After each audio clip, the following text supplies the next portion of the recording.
What's up, guys? Jay Sway here, coming at you from the studio. This time it's winter break, so I have a few weeks off, so I'm just killing some time here. As promised, I'm going to talk about compression tonight. Really taboo topic in the music industry, especially with the loudness war, and I'm sure you've heard all this stuff. But main applications, two of the main applications I'm going to show you are compression with drums and compression with vocals. So let's get right into it. I have pulled up here a kick and a snare from a sample pack Steven Slate drums, and the snare sounds like this.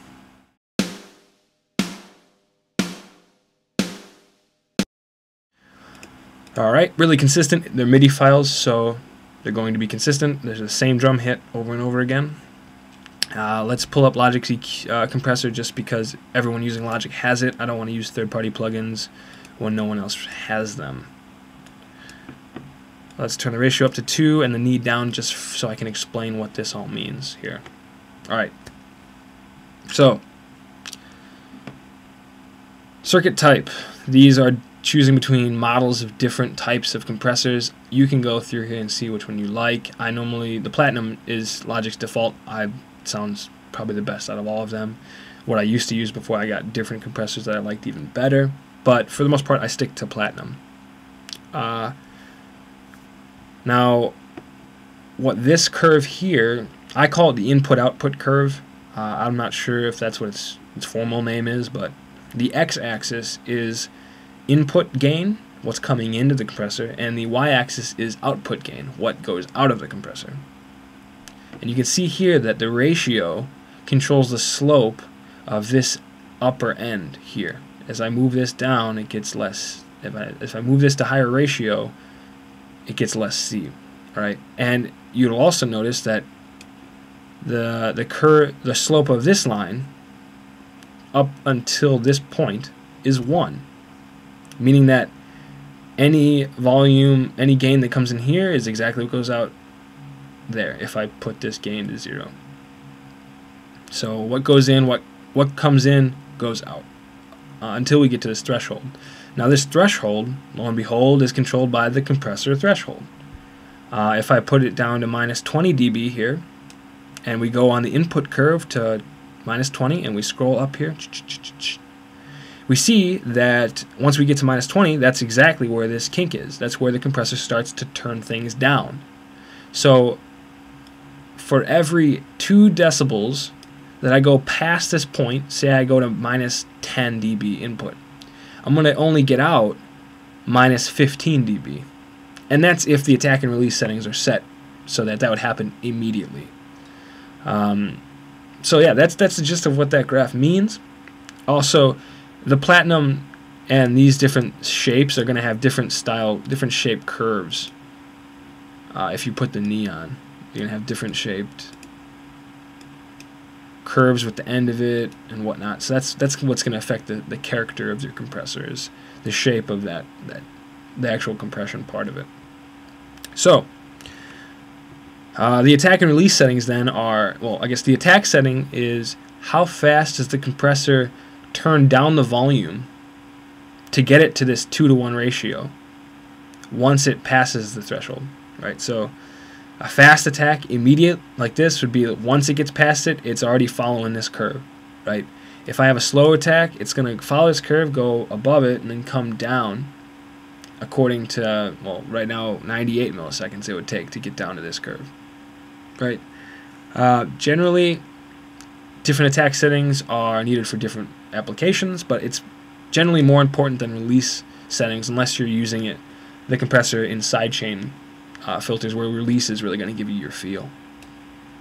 Conversely, the release setting tells the compressor once audio is returning back down to below the compressor threshold, how fast do I return the audio gain to its original level. And that makes sense when you think about the gain reduction meter. Attack is saying how fast does this thing go out to more dB of reduction, and release is saying how fast do I return it back to 0. How fast do I turn the compressor off? So yeah, that's what those do, and I'm going to basically let you see and hear different attack and release settings. So let's just start with instant attack and really fast release on drums. Generally not a good idea, and you'll see why. You can probably imagine why that's a bad idea, but so I'll show you without and then with.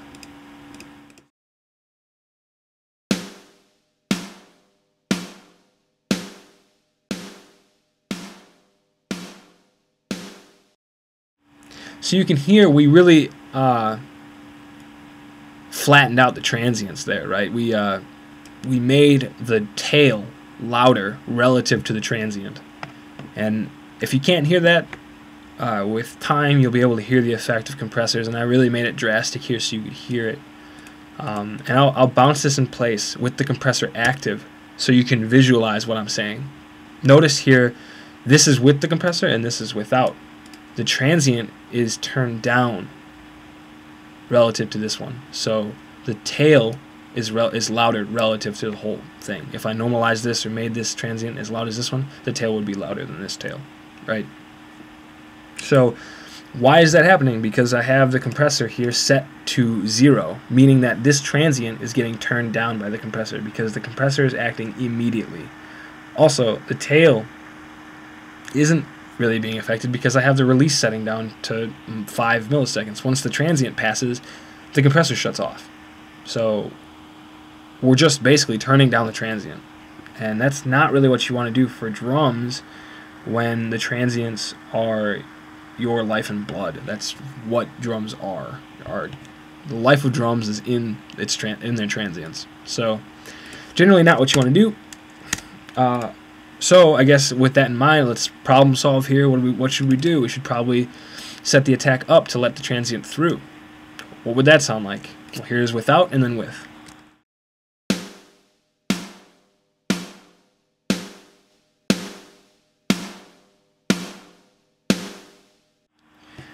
As you can hear, that you get that kind of really pop edginess to the transient, and that's because the transient is actually being let through. It's actually getting 4 decibels of gain here. So we're basically just turning up the transient. As we did before, we just turned down the transient. Now we're just turning up the transient, basically. So I'll bounce in place so you can see what I mean. And this is exactly what we just explained. The transient got turned up while the tail is still basically the same. And that's what's giving it its poppy sound. It's really explosive sound. And you could get this same effect with a transient designer. They call them differential transient designers. I know Logic's is called an enveloper. But I think compressors give you more signature sound of what you're looking for in like your favorite songs. They use compressors. So, another setting that might be useful, not for MIDI drums, but for if you're actually recording acoustic drums with a drummer, a fast attack and slow release setting. Now, why would you want that? I just said that a fast attack with drums is a no-no. Well, actually, a fast attack is going to catch your transient. That's well known. But a slow release then is just going to make the compressor keep everything turned down, even the tail of your snare hit. So we're turning everything down.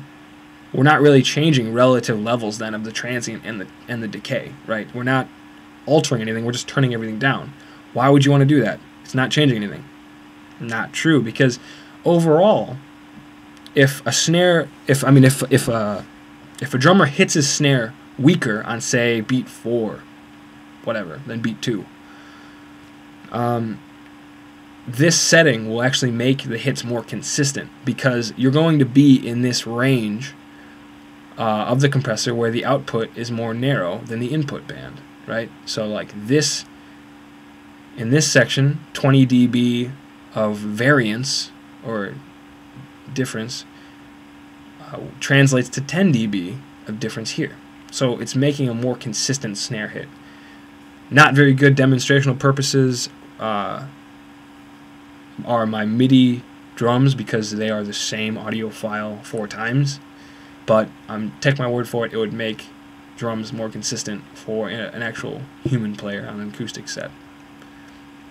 Long attack and long release settings are generally safe for mastering because you're not going to affect the transients at all. We're going to pass all transients.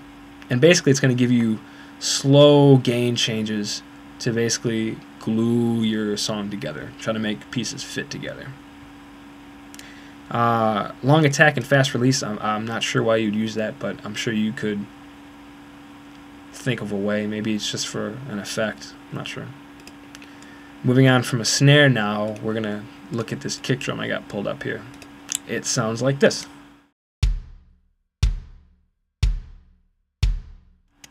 Alright.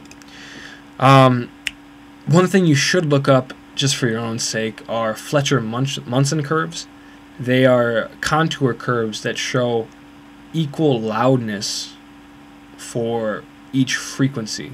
So what we perceive to be the same loudness is actually not the same level from our meters over here.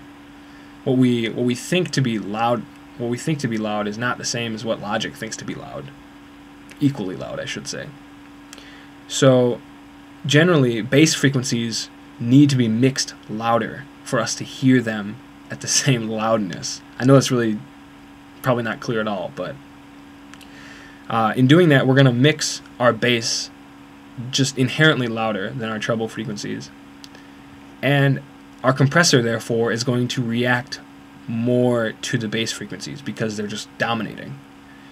It's not something that bass frequencies just overpower compressors. Well, they do because we're mixing them louder, but they're not. It's not because they're bass. It's not bass and compressors. Bass screws up compressors or anything like that. It's just we mix them louder.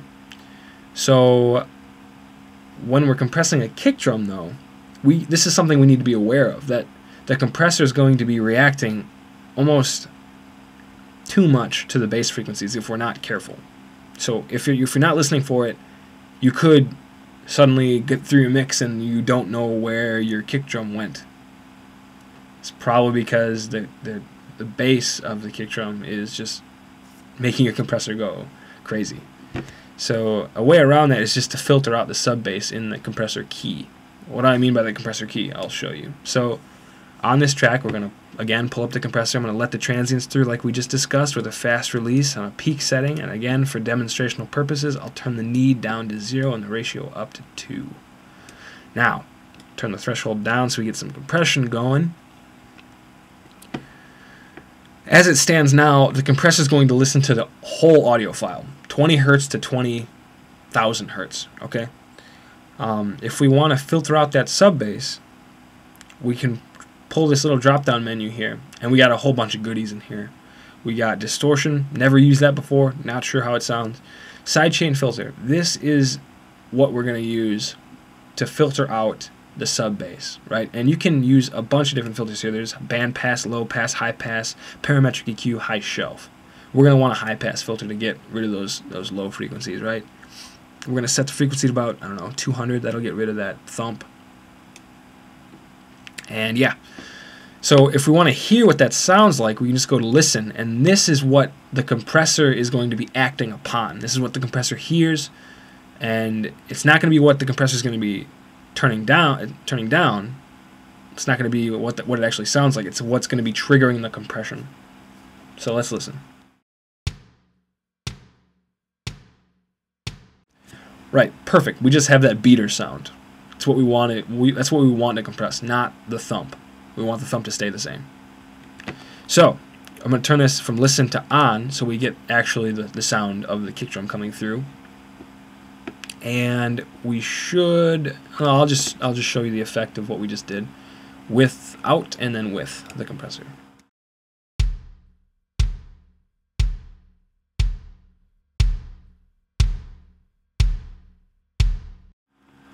Sounds stronger. That might just be because it's louder. Let me try to match levels here quick.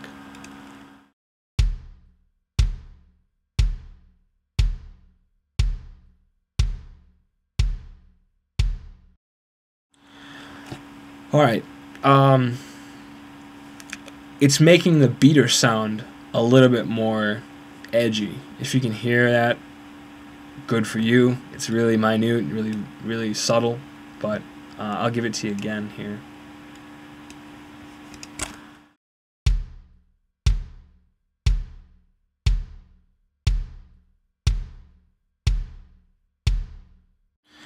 Okay, now had we not yet done this filter, you would have seen a lot more gain reduction because the bass is going to be triggering this as well, and you would have heard the beater kind of fade in and out with the bass, which is generally not what you want. I mean, you probably wouldn't, the average listener wouldn't notice it, but you as a producer probably would. Alright, so, oh, also, this output mix here is actually really handy. I didn't know this was here, just because I was dumb and didn't look through. I was just throwing compressors around without looking at what they did, right? And lo and behold, I didn't know that there was an output wet-dry mix dial here, and I was always setting up parallel compression through an auxiliary send when you really could just do it here. So that's really handy if you want to mix dry and wet sounds. Alright, with parallel compression, I mean, that's a perfect segue into the next little bit here.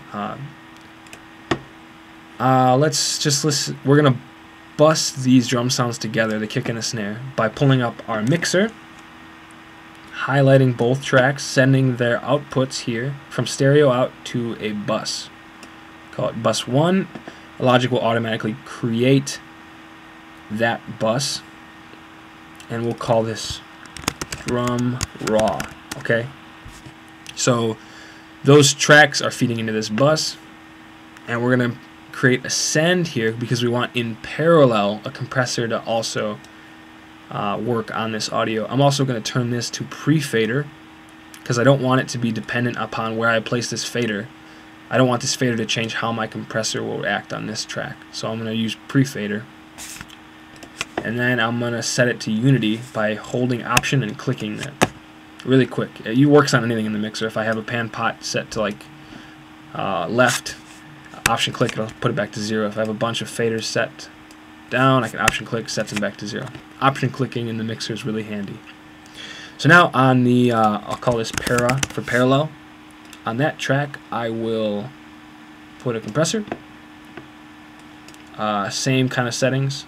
Let the transients through. We'll do a little higher ratio here, really crank down on it, bring it down. And let's hear how that sounds.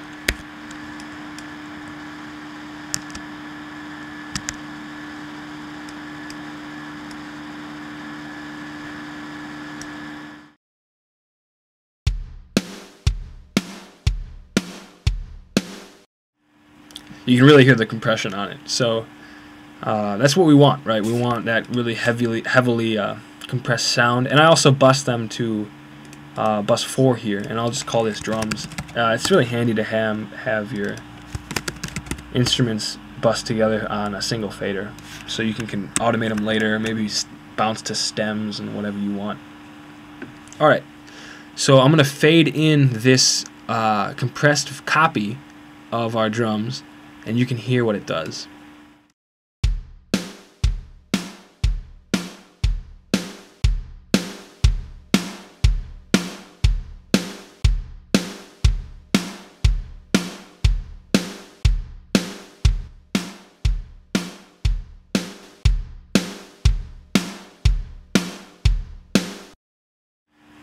Alright, now when you compare these things, you really should match levels. I might just be impressing you if just because it's louder, and you need to keep that in mind.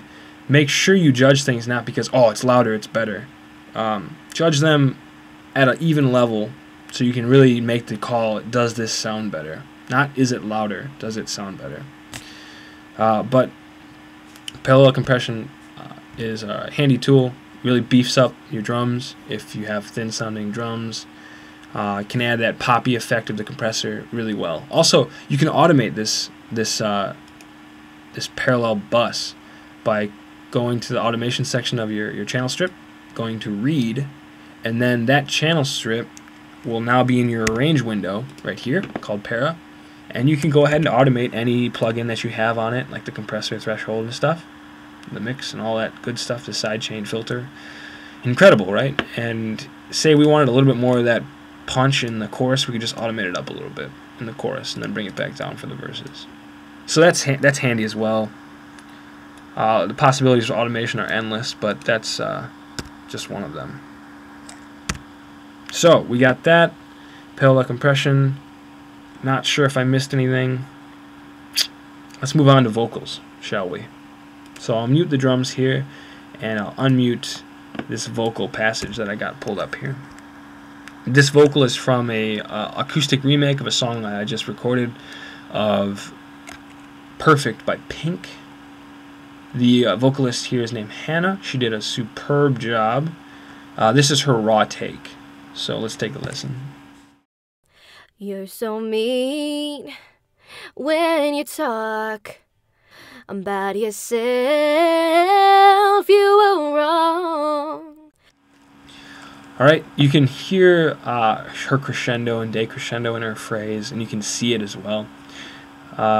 Let's try to reduce the dynamics of this phrase, this passage, by inserting a compressor. We're going to use the same settings that we've generally been using, 2 and no knee.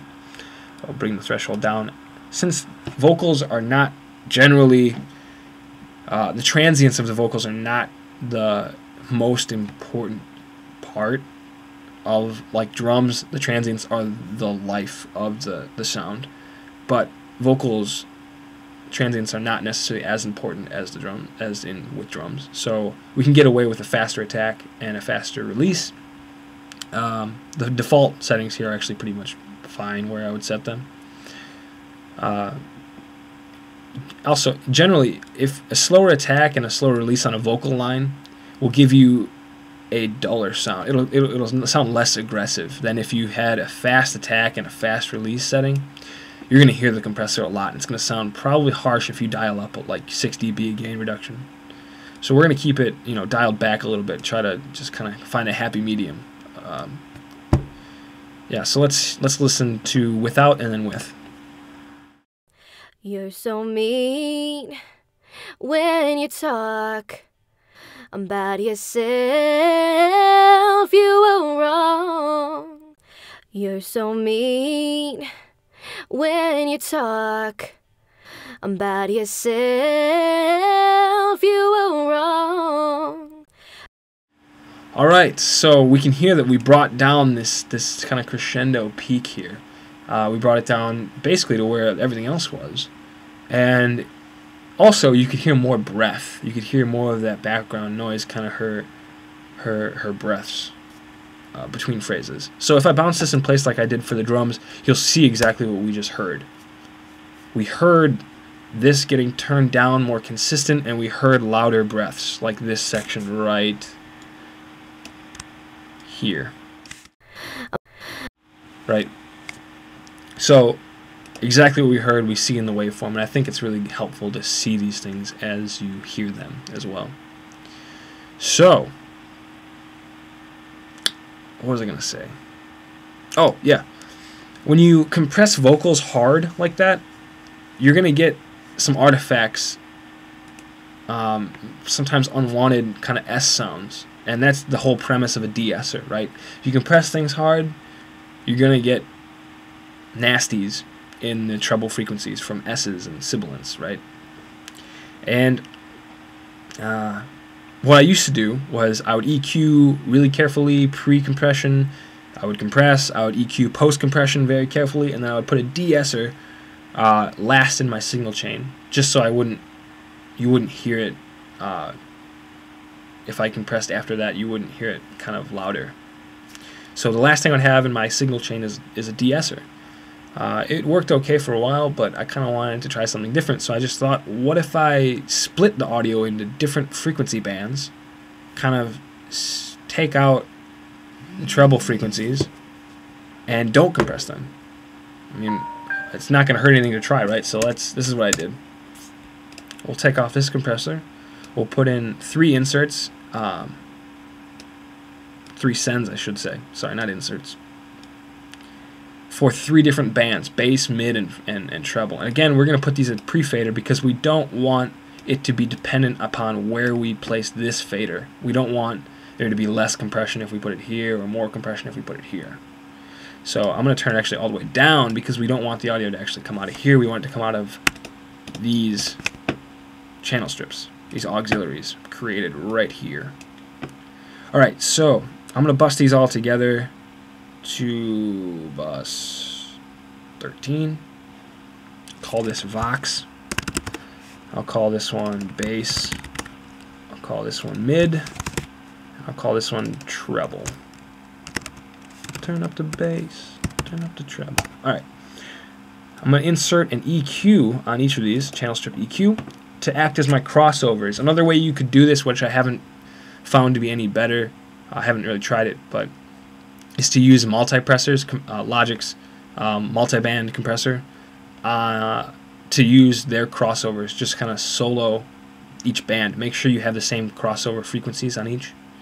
I'm not sure if that would, since those are actually made to be crossovers, and this filter may not be. I'm not sure, but it sounded fine to me. So, like I said, this is my bass one. I'm gonna put it down to maybe like, I don't know, 385 sounds good, just to get her fundamental in here. Well, maybe we'll go 420. All right, and then on this one we'll go. Sibilant frequencies are generally above 5K, so we'll go 4800. And then in the middle here we gotta set those same ones. So we had 4800 and what was it, 420? Yeah. Let me just make sure. Yeah, cool. Now, also we should have the slopes be the same. So we got minus 24 there, we got minus 24 there, we got minus 24 there. We should have minus 24 here. Perfect. Now, we should hear the exact same thing coming out of these bussed together here. Let's take a listen. You're so mean when you talk.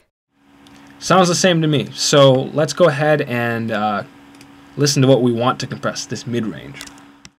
You're so mean when you talk. You can see it's really dynamic in here. This fader's going, this meter's going up and down a lot. So let's put our favorite compressor in there, fill in the blank. I'm not sure what ones you like. I don't really like the Logic's one, but we're just going to use it. So yeah. Turn this down so we really crank down on it, and let's give that a listen.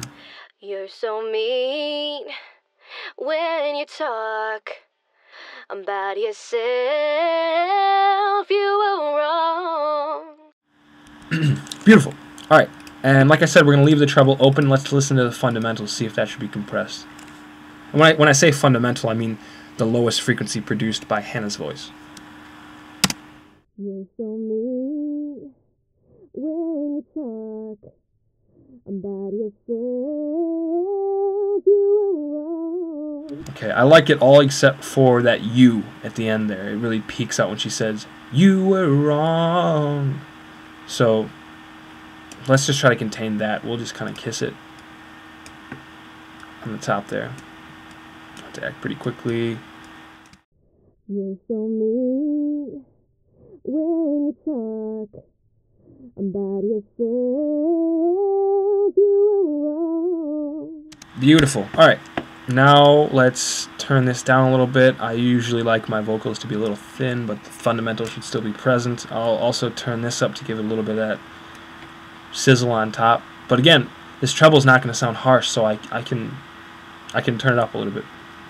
Let's hear how that sounds. You're so mean when you talk about yourself. You were wrong. The microphone already sounds way better now, just because we've done that. It makes it sound brighter. It makes it sound like a $1,000 microphone, when really it's about $300 microphone. So generally, let's just roll off the lows here. I probably don't have to do a low shelf, because I've already just kind of done that by turning this bass kind of bass band down. I'll take a little bit of this kind of nasally sound out though, and maybe that's probably good. Let's listen to that. You're so mean when you talk about yourself. You were wrong. Alright, already sounds a lot better. And also, if you want to compress lightly in these bands, and then you can also add compression on from this point forward, right? You don't have to do it all in these bands. You could do it lightly there and lightly here. Maybe that'll sound better. I know I've heard it said before that you don't get the best sounds from turning one dial up to 11. The best sounds come from turning 11 dials up to 1. Same way with compression. Compression sounds best in multiple stages, not all at once. So be careful with it. Alright, so we went from, I'll just kind of give you a sense of what we had and what we got to. So this is what we had. You're so mean when you talk about yourself. You were wrong. Right, and this is what we got to.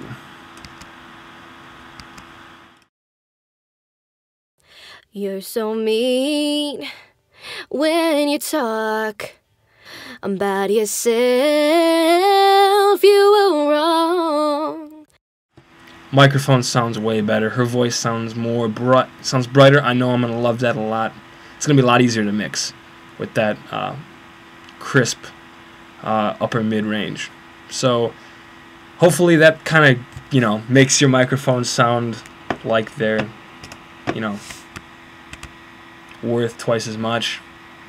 I hope you guys learned a lot today. I mean, showed you how to automate parallel compression. I mean, that's kind of arbitrary. Showed you how to use different attack and release settings on a compressor. Showed you little tips about Logic's compressors, some hidden features like that wet-dry kind of output mix. Kind of explained how bass frequencies affect compressors. And we finally went into vocals and how to use a compressor in general, and a new trick that I've learned about splitting frequencies to not have to use a de-esser and make your microphone sound phenomenal. So hope that helped. I'm not sure what I'll talk about next time, but I'm sure I'll find something. So thanks for taking a listen, and I'll talk to you guys again soon.